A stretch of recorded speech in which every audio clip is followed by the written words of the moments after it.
အားလုံးပဲမင်္ဂလာပါခင်ဗျာအခုနောက်ပိုင်းဒီ Papercraft ဗီဒီယိုလေးရာ YouTube နဲ့ TikTok Facebook တို့မှာလုံးဝဒီ viral ဖြစ်လာပါတယ်ဆိုတော့ဒီဗီဒီယိုလေးကိုဘယ်လိုလုပ်မလဲဆိုရင်တော့ကျွန်တော်လည်းအတူတူကြည့်လိုက်အောင်ဗျအရင်ဦးဆုံးအနေနဲ့ကျွန်တော်ကဒီဗီဒီယိုလေးလုပ်ဖို့အတွက်ဆိုရင်ကျွန်တော်တို့မှာဒီ prompt code လေးတစ်ခုရှိဖို့လွယ်ပါနော်အဲ့ prompt code လေးကိုလည်းကျွန်တော်ရဲ့ဒီ Telegram channel မှာပဲကျွန်တော်ရှာပေးထားပါမယ်ဆိုတော့ဒီကျွန်တော်ဒီဒါတော့ဒီကျွန်တော်ရဲ့ဒီ prompt code လေးဖြစ်ပါတယ်ကျွန်တော်ရဲ့ဒီ prompt code လေးကိုကျွန်တော်ဒီ copy ယူသွားပြီနော် copy ယူပြီးသွားပြီပေါ့နော်copy ယူလိုက်ဆိုရင်တော့ကျွန်တော်တို့ဒီ7GB တော့သွားလိုက်ပါမယ် 7GB တဲ့ရောက်ပြီဆိုရင်တော့ကျွန်တော်ရဲ့ဒီ prompt code လေးကိုကျွန်တော်ဒီမှာရှာလိုက်ပါမယ်ရှာပြီးလိုက်ဆိုရင်တော့ကျွန်တော်ဒီမှာသူ့ကိုတောင်းလိုက်ပါမယ်ဗျ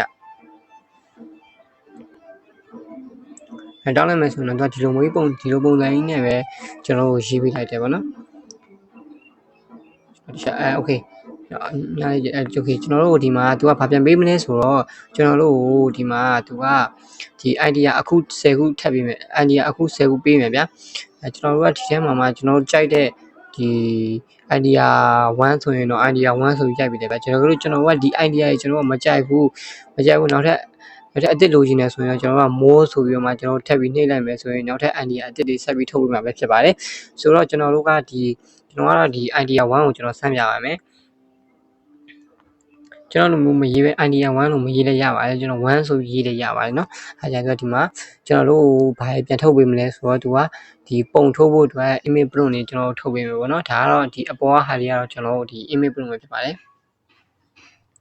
ကျွန်တော်က image prompt ကိုကျွန်တော် copy ယူခဲ့မယ် image prompt ကိုတစ်ခါလေး copy ယူခဲ့မယ်ပေါ့เนาะအောက်မှာတော့ကျွန်တော်တို့ကဒီထိပေါ့เนาะကျွန်တော် copy လေးထိလိုက်ယူပေါ့เนาะအောက်မှာကျွန်တော်တို့ video prompt မှာတစ်ခါလေးတွန်းထုတ်ပေးမှာဖြစ်ပါတယ်ဒါကတော့ပုံထုတ်ဖို့အတွက် prompt ဖြစ်ပါတယ်အဲ့ပုံထုတ်တဲ့ prompt ကိုကျွန်တော်ဒီမှာ copy ပြီးထားပါပြီဒါကတော့နောက်ကကျွန်တော်တို့ video ထုတ်ဖို့အတွက်ဒါ video prompt ပဲဖြစ်ပါတယ် video prompt ပေါ့နော်ဒီမှာပေါ့နော် okay ဆိုတော့ကျွန်တော်တို့ကဘယ်မှာသွားလို့ရမလဲဆိုတော့မိတ်ဆွေတို့နဲ့အဆင်ပြေတဲ့ AI2 တခုမှာပဲသွားလို့ပေါ့နော်ကျွန်တော်ကတော့ဒီ flow AI နဲ့ပဲကျွန်တော်လုပ်ပြပါမယ်ဘာလို့ဆိုတော့ဒီ flow AI နဲ့ပဲအဆင်ပြေပါတယ်okay ဆိုတော့ flow AI နဲ့ဝင်ဖို့အတွက်ဆိုရင်ကျွန်တော်တို့က VPN ခံမရပါမယ်ကျွန်တော်ဒီ VPN ခံဖို့အတွက်ဆိုရင်ကျွန်တော်ကဒီအားလို့ဖုန်းနဲ့အဆင်ပြေတဲ့ VPN လေးတစ်ခုခံပြီးရှိတ်ပြီးတော့မှအသုံးပြုပေါ့နော်ကျွန်တော်ဒီ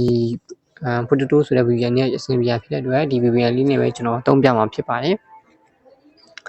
ပြီးဆိုတော့ VPN လေးရှိတ်တာကိုခဏစောင့်လိုက်မယ် okay ရပြီ VPN လေးရသွားပြီဆိုရင်တော့ကျွန်တော်တို့ဒီChrome ကိုသွားမယ်ပေါ့နော်Chrome ထဲမှာကျွန်တော်တို့ Flow AI ဆိုပြီးတော့မှရိုက်ချလိုက်ပါမယ်ဒါကတော့ကျွန်တော်ဝင်ပြီးသားဖြစ်နေပါပြီOkay ဆိုတော့ကျွန်တော်တို့ဒီထက်ရောက်လာပြီဆိုရင် Flow AI နဲ့ရောက်ပြီဆိုရင်ကျွန်တော်ကအရင်ဆုံးဆောင်းကျွန်တော်တို့အရင်ဆုံး Flow AI မှာပဲကျွန်တော်ကပုံထုတ်လို့ရတယ်ဗျာဒီလားဒါပေမဲ့ကျွန်တော်တို့ကပုံထုတ်ဖို့အတွက်ဆိုရင်တော့ဒီ Flow AI ကိုအသုံးမနေကျွန်တော်တို့ဒီ Gemini ကိုပဲအသုံးပြုပါတယ်ဆိုတော့ကျွန်တော်တို့ဒီ Gemini မှာကျွန်တော်တို့ဒီဆောင်းနောက်ယူလာတဲ့ပုံပလုံလေးကိုကျွန်တော်ရှာလိုက်ပါမယ်ရှာပြီးဆိုတော့ image ကိုကျွန်တော်တစ်ချက်ပြန်နှိပ်ပြီးတော့မှကျွန်တော်တို့ဒီ Gemini မှာပဲကျွန်တော်တို့ပုံပြန်တောင်းလိုက်မှာဖြစ်ပါတယ်ဒီ Gemini ကနေရလာတဲ့ပုံကိုကျွန်တော်တို့ကဒီပေါ့နော်ပုံထုတ်တာကိုကျွန်တော်ခဏစောင့်လိုက်မယ်ပေါ့နော်ဒီ ChatGPT မှာပေးထားတဲ့ကျွန်တော် video prompt လေးကိုတစ်ချက်ကျွန်တော် copy ယူလိုက်မှာပဲဖြစ်ပါတယ်ရှက် video prompt ကိုကျွန်တော် copy ယူမယ်ပေါ့နော်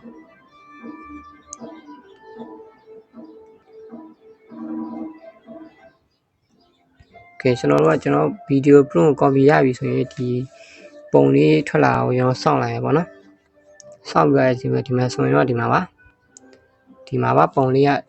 နော်ဒီလိုပုံလေးပါ okay ကျွန်တော်ရလာပြီဆိုရင်တော့ကျွန်တော်တို့ဒီ flow AI နဲ့ရင်သွားမယ်သွားပြီးတော့မှကျွန်တော်ကဒီနေရာမှာဘာလုပ်ရမလဲဆိုတော့ပုံကိုရှာမှာဖြစ်ပါတယ်အဲ့တော့ဒီပုံရှာဖို့အတွက်ဆိုရင်ဒီအပေါ်မှာလေဒီမှာအပေါင်းလေးရှိတယ်လေအဲ့ပေါင်းလေးပဲကျွန်တော်တစ်ချက်နှိပ်ပြီးတော့မှ upload media ဆိုတဲ့နေရာလို့ကျွန်တော်တစ်ချက်ဝင်မယ်ဝင်ပြီးသွားပြီဆိုရင်တော့ကျွန်တော်ရဲ့ပုံလေးကိုကျွန်တော်တို့ရှာလိုက်မယ်ဖြစ်ပါတယ်ကျွန်တော်တို့ပုံလေးရှာနေတဲ့အချိန်မှာကျွန်တော်အဆုံးကကွန်ပျူတာနဲ့ဒီ video prompt လေးကိုကျွန်တော်တို့ရှာလိုက်မှာဖြစ်ပါတယ်ရှာလိုက်မယ်ဆိုရင်တော့ကျွန်တော်တို့ကဒီမှာ Omni Flash ကိုပဲကျွန်တော်အသုံးပြုပါတယ်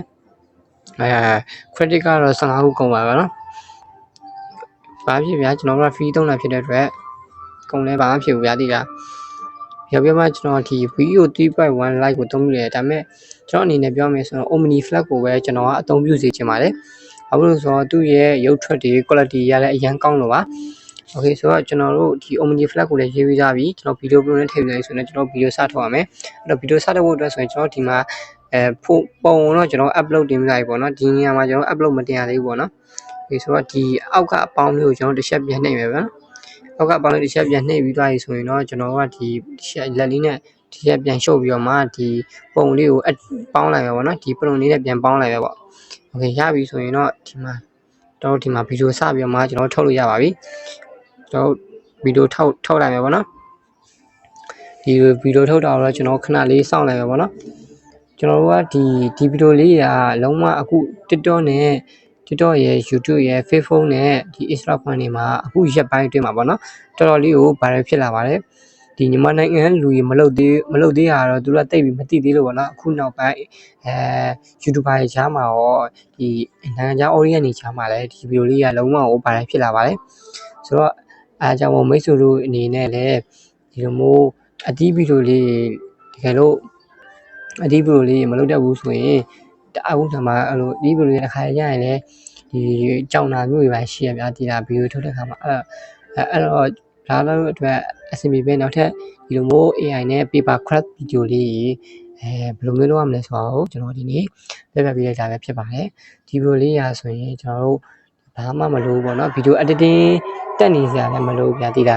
ဗီဒီယိုလေးတွေနဲ့လည်းအခုနောက်ပိုင်းဝင်ငွေရှာနေကြတဲ့ YouTuber အများကြီးလည်းရှိနေပြီ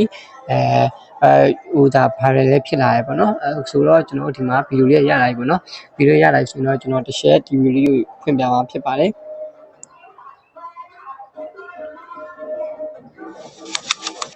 ဒီဆိုဒီမဲ့ပေါ့နော်ဘာမှဟိုအဲ့လောက်ကြီးပြင်မဲ့ခံနေစရာမလိုတော့ဘူးပေါ့နော်အရန်အောင်လည်းမိုက်ပါတယ်လူစိတ်ဝင်စားမှုလည်းအရန်ရှိနေပါတယ်ဒီဆိုတော့ကျွန်တော်တို့ကဒီဗီဒီယိုလေးကိုကျွန်တော်တစ်ချက် down လိုက်ပါပေါ့နော်ဒီလိုဆက်လေးပေါ်လိုက်ဆိုတော့ကျွန်တော် down လိုက်ပါပေါ့နော်ဒီဆိုတော့ကျွန်တော်ဗီဒီယိုလေးက download ပြီးသားပြီပေါ့နော် download ပြီးသားပြီဆိုရင်တော့ကျွန်တော်တို့ကဒီဗီဒီယိုလေးကိုဘယ်လိုမျိုးအရှိပြန်လုပ်မလဲဆိုတာကိုကျွန်တော်တစ်ချက်ပြန်ပြပါမယ်ဗီဒီယိုနဲ့တစ်ခါလေး update ပြပါမယ်ဗျာနော်ကျွန်တော်တို့ကဒီ